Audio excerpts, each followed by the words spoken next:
हमारा फ़ोन, हमारा SIM incoming क्यों बंद किया जा रहा है? ये संसद में जो गूंज उठी है, ये पूरा भारत में गूंज उठी है।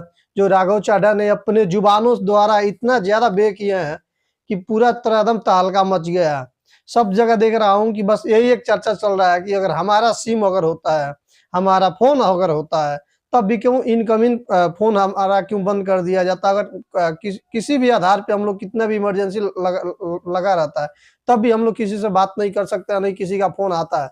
मान लीजिए अगर कोई भी कंपनी का हो, चाहे जियो हो, एयरटेल हो, चाहे वीआई का हो, ये सब लोग एक दूसरे को एकदम मिली-भगत ये लोग काम कर रहे हैं, मिली-भगत ये काम कर रहे हैं। अगर हम लोग 1 महीने के रिचार्ज डलवाते हैं अपने फ़ोन में, तब तक ले गिन के ये लोग 28 दिन तक ले हमारा फ़ोन चालू रखते हैं। 28 दिन के बाद जब मेरा रिचार्ज खत्म हो जाता है, नेक्स्ट दूसरे दिन ये लोग पूरा अच्छी तरह से इनकमिंग जो कॉल होता है, वो पूरा इसको अस्थायी रूप से बंद कर दे रहे हैं, जिसके तहत जितने गरीब इंसान हैं, जो सोचिए कि एक कम पैसे में वो लोग कमाते हैं, जो उनकी डेली का जो आय है बहुत कम है, जिसको हम लोग सोच नहीं पाएँगे।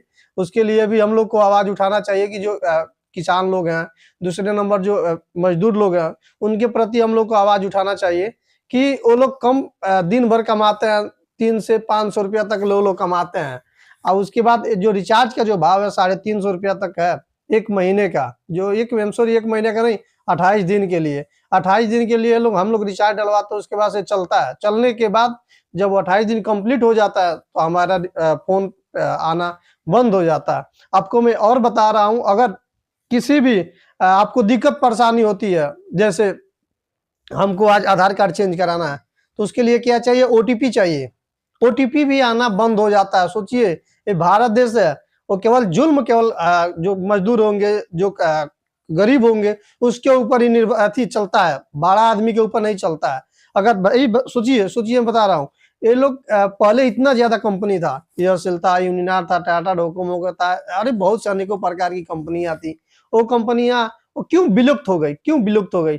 बस षड्यंत्र के रच में वो लोग विलुप्त हो गए। आज ये लोग षड्यंत्र नहीं रचे होते एक-दूसरे के प्रति, तो कंपनियाँ विलुप्त नहीं होती है, वही हम लोग का दिन देखने को मिलता है। ₹10 का रिचार्ज। आप सोचिए, ₹10 का वैल्यू कुछ नहीं है हमारे रिचार्ज के प्रति। बहुत एक शर्मिंदाजनक जो कहते हैं कि इस टाइम हालत जो चल रहा है रिचार्ज के प्रति, मैं इसके लिए सहमति नहीं। अगर मेरे देश में अगर कोई इंसान सहमति है, तो कृपया करके अपना नाम एक बार बोल दीजिए कि मैं सहमति हूँ ये रिचार्ज के प्रति में। चलिए एक बात मैं और बता रहा हूँ, अगर हम आधार कार्ड भी चेंज कराने के लिए जाते हैं, तो उसके लिए ओटीपी लगता है। ओटीपी लगता है, ओटीपी अगर आएगा, अगर आपका सिम में रिचार्ज नहीं है तो ओटीपी भी नहीं आएगा। चलिए सेकंड नंबर, दूसरा नंबर, अगर हम किसी भी सरकारी दस्तावेज मन में गरीब इंसान हूँ, कोई ग्रामीण क्षेत्र में कोई विकास के लिए कुछ काम आता है, तो उसके लिए वहाँ पे क्या नंबर नोट किया जाता है, कि ये नंबर। अगर हमारे पास पैसा नहीं होगा, हम उस नंबर को नोट कर दिए हैं, उधर से अगर सामने से कोई फ़ोन आता है कि भाई आपके बिल पास हो गया, आपके जो घर बनाने का वो बिल पास हो गया, आपके घर पे लाइट लगाना है वो बिल पास हो गया, तो हमको मालूम ही नहीं चल पाता। शौचालय के लिए पहले आता था, शौचालय के लिए उसी में फ़ोन आ गया, मालूम ही नहीं चल पाएगा भाई। चलिए दूसरा नंबर, अगर किसी हॉस्पिटल में हम लोग जाते हैं, वहाँ पे पंजीकरण करने के लिए नंबर एड किया जाता है, जिसमें कहीं-कहीं ओटीपी भी आता है कि आप रजिस्टर्ड है ना। मान लीजिए धोखाधड़ी के लिए कितने हॉस्पिटल में आप जाएँगे, तो आप इमरजेंसी आपको हो, चाहे इमरजेंसी भी ना हो, तब भी आप जाते हैं उस हॉस्पिटल में, अगर तबीयत खराब होता है, तो उसमें ये सब काम किया जाता है। जय हिंद दोस्तों, अगर हमारी वीडियो को सहमति है तो आप मेरे वीडियो को लाइक, सब्सक्राइब, शेयर कीजिए।